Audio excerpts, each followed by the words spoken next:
Right, so hello and welcome back to Books and Things, and welcome to another video. And today I'm going to be telling you about 8 great Victorian plays.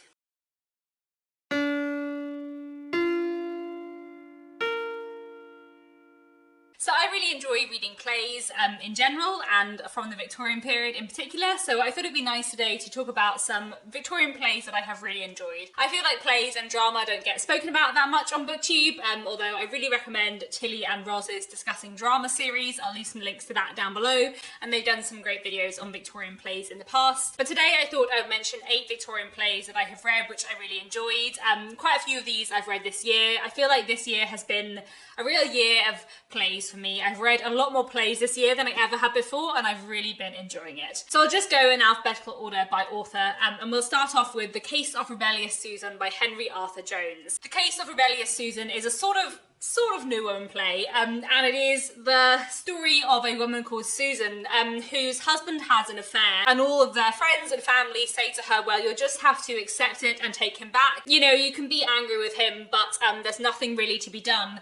And Susan says, no, that's not acceptable. I'm gonna separate myself from him and I'm gonna go and have an affair of my own. And it's basically about what happens from that point onwards, what she does and what her husband does and what their friends and family around them do. Like the majority of plays I'm talking about in this video, this is a late Victorian play, and it has quite a sort of witty tone to it, even though it is quite serious in some of its themes. I think it's really good fun and I really enjoyed it, so it's definitely one I would recommend.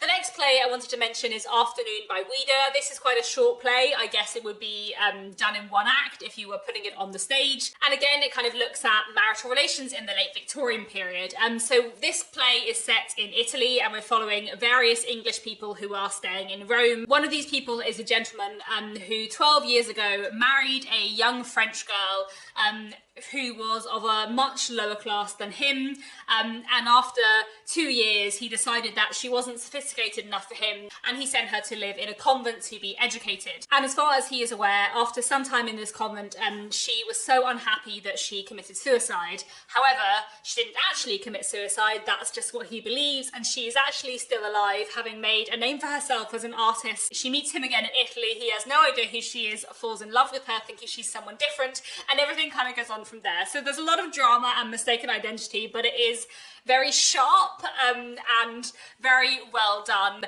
And some of the really angry moments from this woman who is furious at how this man treated her are fantastic. I didn't completely love the ending. It wasn't the ending I would have wanted for the play, but it still was really well written, and it's definitely one I'd recommend. The next play I want to mention is The Second Mrs Tankery by Arthur Wing Pinero.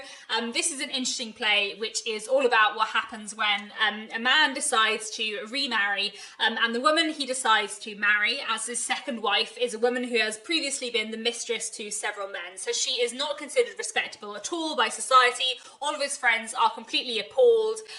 He has for a long time been separated from his daughter from his first marriage, but when his daughter comes back into his life, he's quite keen to keep his new wife's past from his daughter. And it basically follows these characters and those around them and the situation that ensues. I thought this was a really, really interesting play. There were maybe, again, a few things about the ending I didn't love, but I do think it's really, really interesting in its themes and in its characterization, and it's very well written, so another one I definitely recommend. Next, I want to mention 2 plays by George Bernard Shaw. George Bernard Shaw is a playwright who I really enjoy. I have read 4 or 5 of his plays, but there are 2 in particular that I want to mention today, which are my favourites.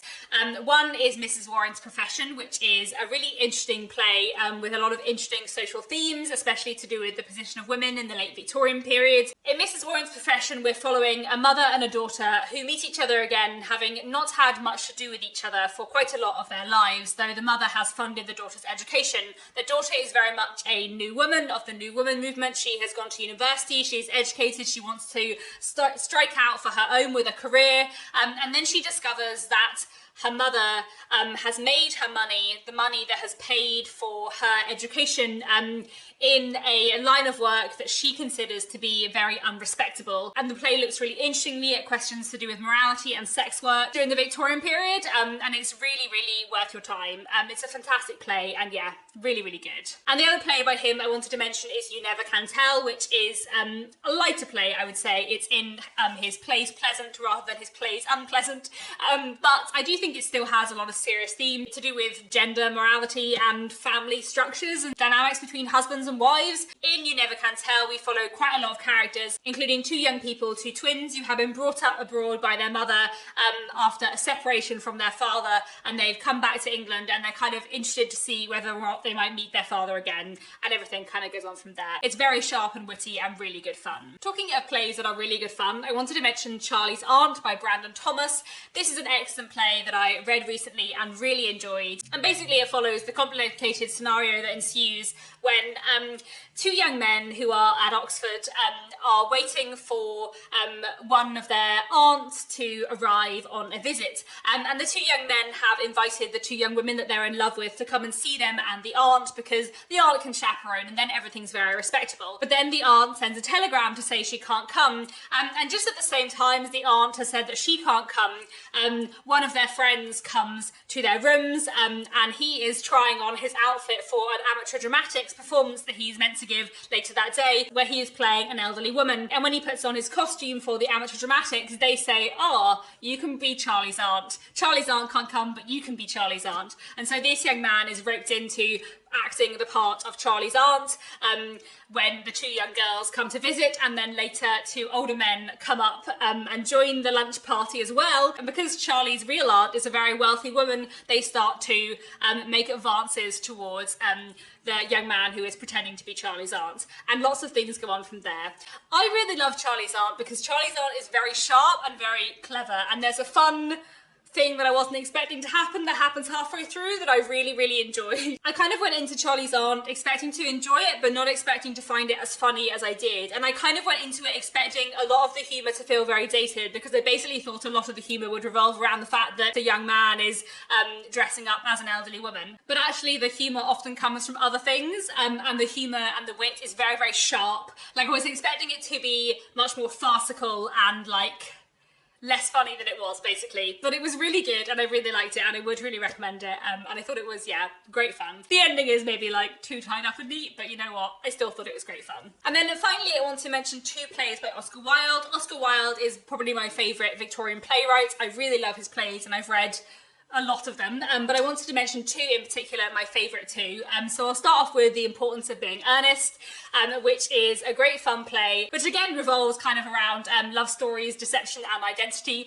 So we're following two young men, Jack and Algernon. Neither of them are called Ernest, but both of them have particular reasons why they pretend that they're called Ernest. Basically, Jack pretends to be someone called Ernest when he's in town in order to kind of like separate his London life from his countryside life, but he has fallen in love with a woman in London who really loves that he's called Ernest because she thinks it's a very good name. Jack pretends to be Ernest in London, and then when he's in the countryside he pretends that he has a slightly roguish brother called Ernest, and he has to go to London to look after sometimes. And basically these two worlds end up colliding when his friend Algernon goes to visit him in the countryside and ends up claiming that he is his brother Ernest. And basically it all gets very, very complicated and it's very silly, but it's also very entertaining, and the dialogue is very, very funny and very sharp and witty, as you would expect from Oscar Wilde. It's great. And then the other Oscar Wilde play I wanted to mention is A Woman of No Importance, which I love. It's my favourite thing by Oscar Wilde, maybe. Would I even go so far as to say I love more than The Picture of Dorian Gray? Possibly. I think it's wonderful. And it's a play which is about the relationship between a mother and her son, and what happens when her son finds out more about her past. And it's a really like proto-feminist play, in my opinion. I feel like it looks at the position of women and like the double standards of the Victorian era and the roles that men and women were expected to play in such a fantastic, interesting way. And I just think it's wonderful. So I highly recommend A Woman of No Importance. It is so good and I love it. And like the final line, oh, so good, so good. It's fantastic. So there we go. Those are 8 wonderful plays from the Victorian period. Please do let me know down below if you have any other recommendations for Victorian drama, especially actually if you have any recommendations of plays by women, because I realise that out of the 8 plays I have here, only one, Afternoon by Ouida, is by a female writer, and all the rest are by men. So it'd be great to discover some more Victorian female playwrights. But yeah, let me know down in the comments if you have any other recommendations for me, if you've read any of these plays, what you thought of them. And that's all for now. Thanks so much for watching, and I'll be back very soon with another bookish video.